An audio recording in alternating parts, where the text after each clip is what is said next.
ভাঙড়ে যে অঞ্চলে হেরেছি সেখানে সরকারি ঘর বন্ধ করে দিয়েছি, বিরোধী করলে সরকারি সুবিধা মিলবে না। ফাঁকা মঞ্চ থেকে এভাবেই হুঁশিয়ারি ক্যানিং পূর্বের বিধায়ক শওকত মোল্লার। এমনকি আবাস যোজনার বাড়িও দেওয়া হবে না বলেও মন্তব্য করেন তিনি।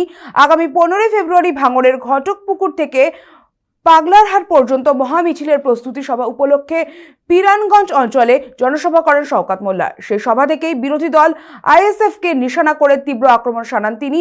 সভায় বক্তব্য রাখতে গিয়ে শওকত মোল্লা বলেন, গত পঞ্চায়েত নির্বাচনে ভাঙড়ের চালতাবেরিয়া, শানপুকুর এবং পোলেরহাট 1 নম্বর এই 3টি অঞ্চলে তৃণমূল কংগ্রেস পরাজিত হয়েছে। বিধায়কের স্পষ্ট দাবি, সমস্ত সরকারি সকল সুযোগ সুবিধা রাজ্য সরকার প্রদান করে, এমনকি বিরোধী রাজনীতি করলে তার ফল ভোগ করতে হবে বলে হুঁশিয়ারি দেন ক্যানিং পূর্বের বিধায়ক।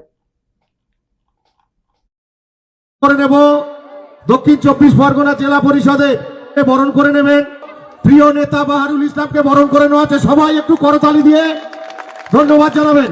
ভাঙড় থেকে 3টে অঞ্চল আমরা হেরে গিয়েছিলাম। আমাদের সরকার সেই 3টে অঞ্চলের ঘরটাকে পুরোপুরি বন্ধ করে দিয়েছে। দাদার খাবে আর মামার গাইবে, বলবে ওটা মমতা বন্দ্যোপাধ্যায়ের বাবার টাকা। মমতা বন্দ্যোপাধ্যায় সরকার টাকা দেবে আর তার মা মাসি নিয়ে এই চালতাবেরিয়া শানপুকুরের কিছু সমাজ বিরোধী তারা টানাটানি করবে। আমরা বলছি টাকা আমরা বন্ধ করে দিয়েছি, যদি হিম্মত থাকে বাপের বেটা হও, সেই টাকা নিয়ে নাও, দেখি কত বাপের বেটা আছে তোমরা। পরবর্তীকালে কৃষক বন্ধু লক্ষ্মীর ভান্ডার টাকা পাচ্ছেন, দেখা যাবে সেটা। কারণ এই টাকা কেন্দ্রের বিজেপি সরকার দিচ্ছে না। এই টাকা নৌসাদ আব্বাসের মতো দালালরা দেয় না।